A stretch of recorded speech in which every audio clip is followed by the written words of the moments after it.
Hola a todos, bienvenidos nuevamente a este club de lectura espiritual. Estamos leyendo el libro Tratado de la verdadera devoción a la Santísima Virgen, cuyo autor es San Luis María Griñón de Montfort. Y bueno, vamos a disponernos para continuar con esta lectura. Para ello vamos a invitar a nuestra Santísima Madre que nos acompañe.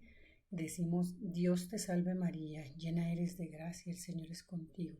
Bendita tú eres entre todas las mujeres, y bendito es el fruto de tu vientre, Jesús.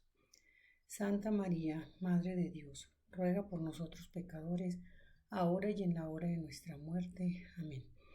Virgen Santísima, te pido, mamá, que nos cubras con tu manto, que nos protejas de las acechanzas del enemigo, y te pido muy especialmente que envíes al Santo Espíritu de Dios para que se pose sobre nuestras mentes, nuestros corazones, que ilumine nuestro entendimiento, para que esta lectura espiritual sea de provecho para nuestra alma y para gloria de Dios.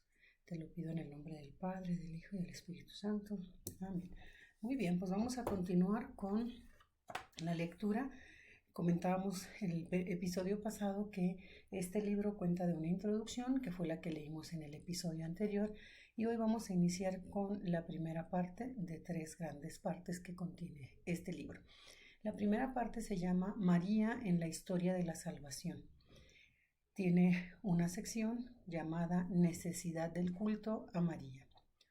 Confieso con toda la Iglesia que, siendo María una simple criatura salida de las manos del Altísimo, comparada a la infinita majestad de Dios, es menos que un átomo, o mejor, es nada, porque solo Él es el que es. Éxodo 3:14. Por consiguiente, este gran Señor, siempre independiente y suficiente a sí mismo, no tiene ni ha tenido absoluta necesidad de la Santísima Virgen para realizar su voluntad y manifestar su gloria. Le basta querer para hacerlo todo. Afirmo, sin embargo, que dadas las cosas como son, habiendo querido Dios comenzar y culminar sus mayores obras por medio de la Santísima Virgen, desde que la formó, es de creer que no cambiará jamás de proceder. Es Dios y no cambia ni en sus sentimientos ni en su manera de obrar. Entonces vemos cómo, si el mismo Dios fue quien eligió a María como el camino para que Jesús viniera a nosotros en esta vida terrenal, para cumplir ese plan de redención, pues entonces esperamos con esa fe en Dios que tenemos, de que Él es el perfecto, el que no se equivoca en su forma de obrar jamás. Entonces, pues es de esperar también pues que sea ese camino seguro en el que nosotros podemos confiar para cobijarnos, para refugiarnos. Vamos a continuar con el capítulo 1, que se llama María en el misterio de Cristo. Número 1. En la encarnación. Dios Padre entregó su unigénito al mundo solamente por medio de María. Por más suspiros que hayan exhalado los patriarcas, por más ruegos que hayan elevado los profetas y santos de la antigua ley durante 4000 años, a fin de obtener dicho tesoro, solamente María lo ha merecido y ha hallado gracia delante de Dios por la fuerza de su plegaria y la elevación de sus virtudes. El mundo era indigno, dice San Agustín, de recibir al Hijo de Dios inmediatamente de manos del Padre, quien lo entregó a María para que el mundo lo recibiera por medio de ella. Dios Hijo se hizo hombre para nuestra salvación, pero en María y por María. Dios Espíritu Santo formó a Jesucristo en María, pero después de haberle pedido su consentimiento por medio de uno de los primeros ministros de su corte. Número 2. En los misterios de la redención. Dios Padre comunicó a María su fecundidad en cuanto una pura criatura era capaz de recibirla, para que pudiera engendrar a su Hijo y a todos los miembros de su cuerpo místico. Dios Hijo descendió al seno virginal de María como nuevo Adán a su paraíso terrestre para complacerse y realizar allí secretamente maravillas de gracia. Este Dios hombre encontró su libertad en dejarse aprisionar en su seno, manifestó su poder en dejarse llevar por esta jovencita, cifró su gloria y la de su Padre en ocultar sus resplandores a todas las criaturas de la tierra para no revelarlos sino a María. Glorificó su propia independencia y majestad sometiéndose a esta Virgen amable en la concepción, nacimiento, presentación en el templo, vida oculta de 30 años hasta la muerte a la que ella debía asistir, para ofrecer con ella un solo sacrificio y ser inmolado por su consentimiento al Padre Eterno, como en otro tiempo Isaac, por la obediencia de Abraham a la voluntad de Dios. Ella le amamantó, alimentó, cuidó, educó y sacrificó por nosotros. Fíjense, vemos aquí como en este pasaje del Tratado de la Verdadera Devoción, Jesús, siendo verdadero Dios, estuvo sometido pues bajo los cuidados y bajo la obediencia a su madre, la Virgen María, durante 30 años.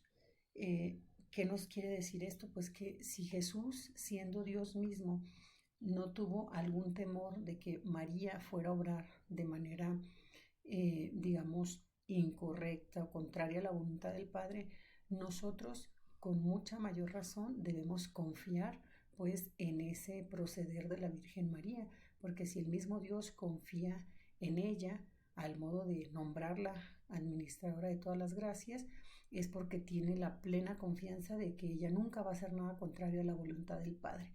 Entonces, así como Jesús, dejémonos cuidar, educar y pues apeguémonos a esa obediencia, a ese amor, a ese cariño, a esa custodia de nuestra Madre Santísima. Continuamos. Oh admirable e incomprensible dependencia de un Dios. Para mostrarnos su precio y gloria infinita, el Espíritu Santo no pudo pasarla en silencio en el Evangelio, a pesar de habernos ocultado todas las cosas admirables que la sabiduría encarnada realizó durante su vida oculta. Jesucristo dio mayor gloria a Dios, su Padre, por su sumisión a María durante 30 años que la que le hubiera dado convirtiendo al mundo entero por los milagros más portentosos. Oh, cuán altamente glorificamos a Dios cuando para agradarle nos sometemos a María, a ejemplo de Jesucristo, nuestro único modelo. Fíjense aquí, comentarios propios, vean cómo esto que dice que por ese tiempo durante el cual Jesús estuvo obediente a la Virgen María, le da mayor gloria a Dios que por todo lo demás que pudiera haber hecho. Incluso dice milagros portentosos. Fíjense entonces cómo nuestro Dios valora tanto esta virtud de la obediencia. Y aquí recordemos entonces la caída de Luzbel, ¿verdad? ¿Por qué?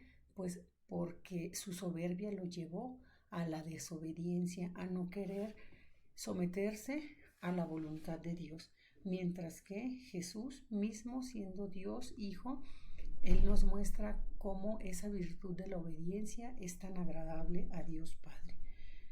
Entonces, pues no tengamos miedo de obedecerle y de someternos a la Virgen María, a ejemplo de Jesucristo. Continuamos. Si examinamos de cerca el resto de la vida de Jesucristo, veremos que ha querido inaugurar sus milagros por medio de María. Mediante la palabra de María santificó a San Juan en el seno de Santa Isabel, su madre. Ver Lucas 1 del 41 al 44. Habló María y Juan quedó santificado. Este fue el primero y mayor milagro de Jesucristo en el orden de la gracia. Ante la humilde plegaria de María, convirtió el agua en vino en las bodas de Caná. Ver Juan 2 del 1 al 12. Era su primer milagro en el orden de la naturaleza. Comenzó y continuó sus milagros por medio de María y por medio de ella los seguirá realizando hasta el fin de los siglos. Entonces vemos aquí cómo pues la Virgen María es esa gran intercesora que tenemos en la tierra, porque como lo dijo el ángel Gabriel, ella es la llena de gracia, y en ese orden de gracia se ganó, ¿verdad?, toda la obediencia y ese amor de su Hijo Jesucristo, al punto de obrar su primer milagro público por intercesión de su madre, aun cuando él mismo le dijo que todavía no era su tiempo. Y vemos cómo en esa visita de María a su prima Isabel, dice, mediante la palabra de María santificó a San Juan. Al ser ella la llena de gracia, pues es como un imán de atracción para el Espíritu Santo. Entonces, pues Santa Isabel quedó llena del Espíritu Santo, por eso pudo reconocerla como Madre de Dios, ¿verdad? Entonces, pues bueno, pidámosle a nuestra Santa Madre que siempre nos tenga bajo su custodia, bajo su guarda, para que podamos ser atractivos para el Espíritu Santo y que nos pueda ayudar en este proceso de conversión y de búsqueda de la santidad. Continuamos. Dios Espíritu Santo, que es estéril en Dios, es decir, no produce otra persona divina en la divinidad, se hizo fecundo por María, su esposa. Con ella, en ella y de ella produjo su obra maestra, que es un Dios hecho hombre y produce todos los días hasta el fin del mundo a los predestinados y miembros de esta cabeza adorable. Por ello, cuanto más se encuentra en un alma María, su querida e indisoluble esposa, tanto más poderoso y dinámico se muestra el Espíritu Santo para producir a Jesucristo en esa alma, ya está en Jesucristo. Entonces nota al pie, dice: María y el Espíritu Santo continúan actuando en colaboración y prolongan en la historia la obra de la encarnación, produciendo a Jesús en las almas, lo cual equivale a prolongar en la historia el misterio de la encarnación. Entonces, pues vean qué importante estar apegados a la Virgen María para que al mismo tiempo podamos estar llenos del Espíritu Santo y entonces podamos producir a Jesucristo en nuestras vidas, ¿verdad? Que podamos empezar a vivir una vida en santidad aquí en la tierra y no estar esperando hasta el último suspiro, respiro de nuestras vidas. Continuamos. No quiero decir con esto que la Santísima Virgen dé al Espíritu Santo la fecundidad, como si Él no la tuviese, ya que siendo Dios posee la fecundidad o capacidad de producir tanto como el Padre y el Hijo, aunque no la reduce al acto al no producir otra persona divina. Quiero decir solamente que el Espíritu Santo, por intermediario de la Santísima Virgen, de quien ha tenido a bien servirse, aunque absolutamente no necesita de ella, reduce al acto su propia fecundidad, produciendo en ella y por ella a Jesucristo y a sus miembros. Misterio de la gracia desconocido aún por los más sabios espirituales entre los cristianos.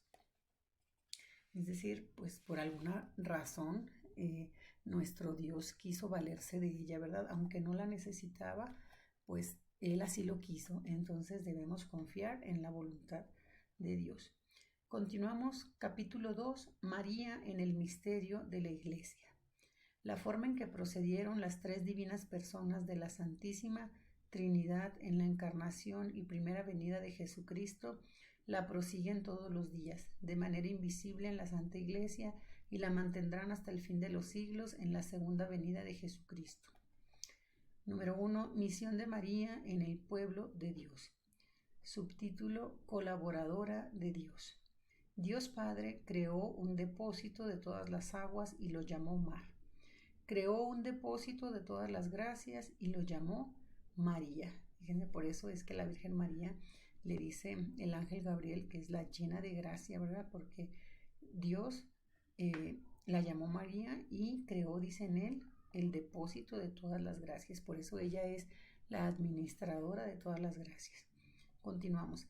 El Dios omnipotente posee un tesoro o almacén riquísimo en el que ha encerrado lo más hermoso, refulgente, raro y precioso que tiene, incluido su propio Hijo. Este inmenso tesoro es María, a quien los santos llaman el tesoro del Señor, de cuya plenitud se enriquecen los hombres. Dios Hijo comunicó a su madre cuanto adquirió mediante su vida y muerte y sus méritos infinitos y virtudes admirables, y la constituyó tesorera de cuanto el Padre le dio en herencia. Por medio de ella aplica sus méritos a sus miembros, les comunica sus virtudes y les distribuye sus gracias. María constituye su canal misterioso, su acueducto por el cual hace pasar suave y abundantemente sus misericordias. Dios Espíritu Santo comunicó sus dones a María, su fiel esposa, y la escogió por dispensadora de cuanto posee. Ella distribuye a quien quiere, cuanto quiere, como quiere y cuando quiere todos sus dones y gracias. y no se concede a los hombres ningún don celestial que no pase por sus manos virginales, porque tal es la voluntad de Dios, que quiere que todo lo tengamos por María, porque así será enriquecida, ensalzada y honrada por el Altísimo, la que durante su vida se empobreció, humilló y ocultó hasta el fondo de la nada por su profunda humildad. Estos son los sentimientos de la Iglesia y de los santos padres. Si yo hablara ciertos sabios actuales, probaría cuanto afirmo, sin más, con textos de la Sagrada Escritura y de los santos padres, citando al efecto sus pasajes latinos y con otras sólidas razones que se pueden ver largamente expuestas por el Poiré en su libro La triple corona de la Santísima Virgen. Pero estoy hablando de modo especial a los humildes y sencillos, que son personas de buena voluntad, tienen una fe más robusta que la generalidad de los sabios y creen con mayor sencillez y mérito. Por ello me contento con declararles sencillamente la verdad, sin detenerme a citarles pasajes latinos que no entienden, aunque no renuncio a citar algunos, pero sin esforzarme por buscarlos. Prosigamos. Subtítulo 2. Influjo maternal de María. La gracia perfecciona la naturaleza y la gloria a la gracia. Es cierto, por tanto, que nuestro Señor es todavía en el cielo Hijo de María, como lo fue en la tierra, y por consiguiente conserva para con ella la sumisión y obediencia del mejor de todos los hijos para con la mejor de todas las madres. No veamos, sin embargo, en esta dependencia ningún desdoro o imperfección en Jesucristo. María es infinitamente inferior a su Hijo, que es Dios, y por ello no le manda como haría una madre a su hijo aquí abajo, que es inferior a ella. María, toda transformada en Dios por la gracia y la gloria, que transforma en él a todos los santos, no pide, quiere ni hace nada que sea contrario a la eterna e inmutable voluntad de Dios. Por tanto, cuando leemos en San Bernardo, en San Buenaventura, San Bernardino y otros que en el cielo y en la tierra todo, inclusive el mismo Dios, está sometido a la Santísima Virgen, quieren decir que la autoridad que Dios le confiere es tan grande que parece como si tuviera el mismo poder que Dios, y que sus plegarias y súplicas son tan poderosas ante Dios que valen como mandatos ante la Divina Majestad, la cual no desoye jamás las súplicas de su querida madre, porque son siempre humildes y conformes con la voluntad divina. Fíjense cómo en este pasaje vemos la importancia entonces de valernos de esa intercesión de nuestra Santísima Madre, porque cualquier cosa que nosotros le pidamos a Dios a través de ella lo perfecciona. Esa petición la hace de una manera mucho más humilde que como nosotros lo haríamos, con mucho más amor, pero sobre todo que ella sería como, podríamos decir que sería como un tipo de filtro, ¿verdad? Para nuestras intenciones, porque cualquier cosa que nosotros le pidamos a la Virgen, ella no se la va a pedir al Padre ni a su Hijo si no está conforme a la voluntad divina.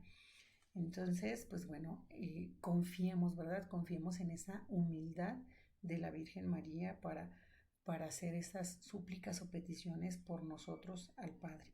Continuamos. Si Moisés, con la fuerza de una plegaria, contuvo la cólera divina contra los israelitas en forma tan eficaz que el Señor Altísimo e infinitamente misericordioso, no pudiendo resistirle, le pidió que le dejasen colerizarse y castigar a ese pueblo rebelde, ver Éxodo 32:10, ¿qué debemos pensar, con mayor razón, de los ruegos de la humilde María, la digna Madre de Dios, que son más poderosos delante de su majestad que las súplicas e intercesiones de todos los ángeles y santos del cielo y de la tierra? María impera en el cielo sobre los ángeles y bienaventurados. En recompensa a su profunda humildad, Dios le ha dado el poder y la misión de llenar de santos los tronos vacíos de donde por orgullo cayeron los ángeles apóstatas. Tal es la voluntad del Altísimo, que exalta siempre a los humildes. Lucas 1:52. Que el cielo, la tierra y los abismos se sometan de grado o por fuerza a las órdenes de la humilde María, a quien constituyó soberana del cielo y de la tierra, capitana de sus ejércitos, tesorera de sus riquezas, dispensadora de sus gracias, realizadora de sus portentos, reparadora del género humano, mediadora de los hombres, exterminadora de los enemigos de Dios y fiel compañera de su grandeza y de sus triunfos. Vean pues todos esos nombramientos, esos títulos que el mismo Dios le da a nuestra Santísima Madre, la Virgen María.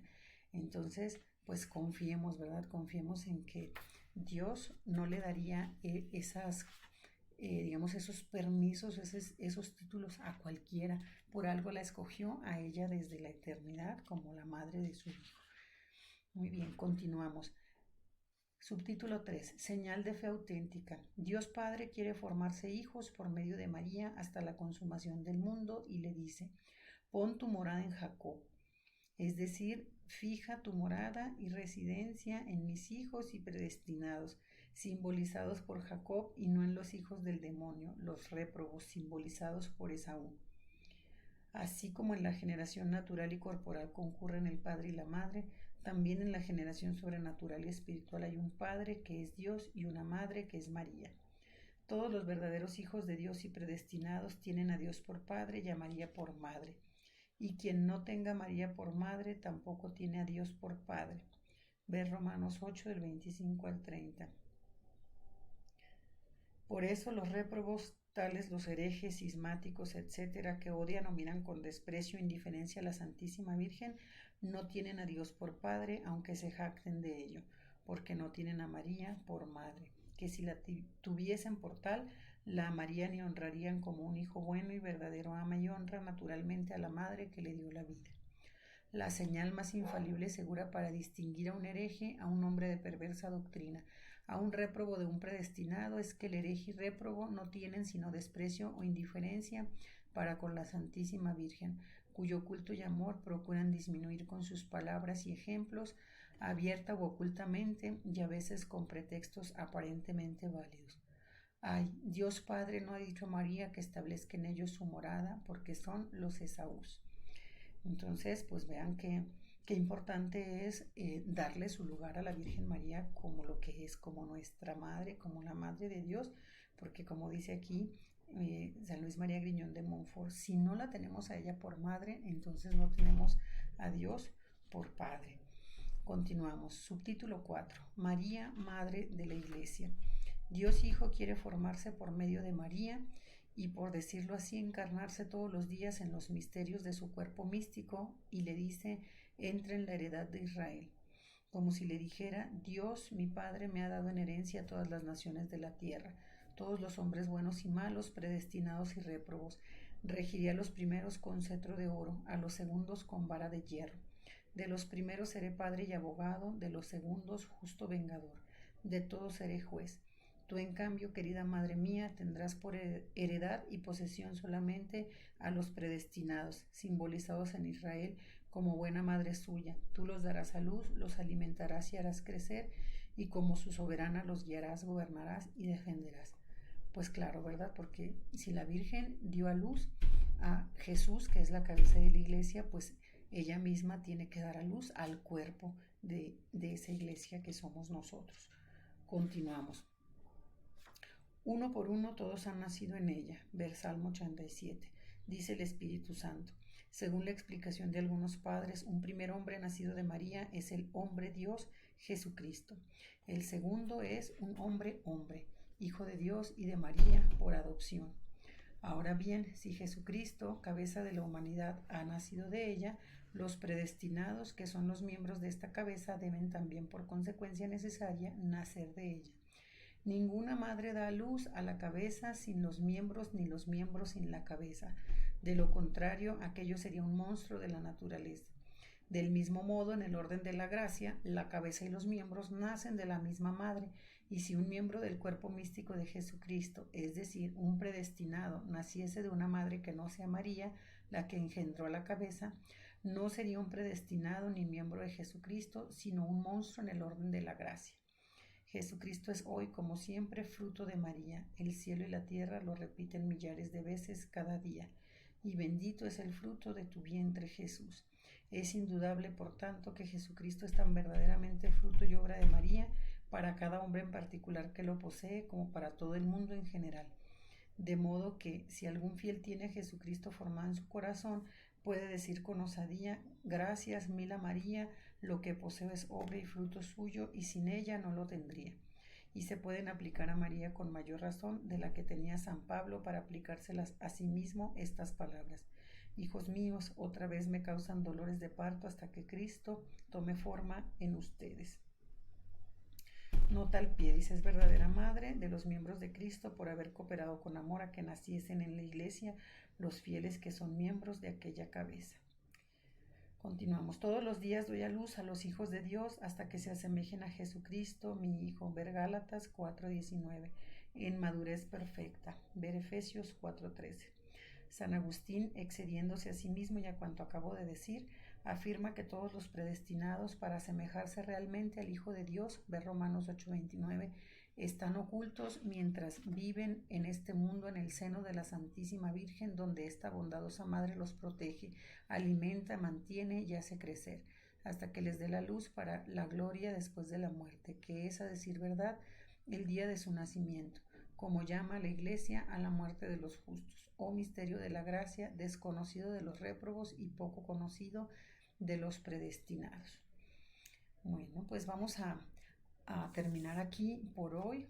Continuamos en el siguiente episodio para cumplir con los lapsos de tiempo que hemos establecido. Y pues un gusto, como siempre, compartir con ustedes. Nos vemos en un próximo episodio. Que la gracia del Señor esté con todos ustedes y con tu espíritu.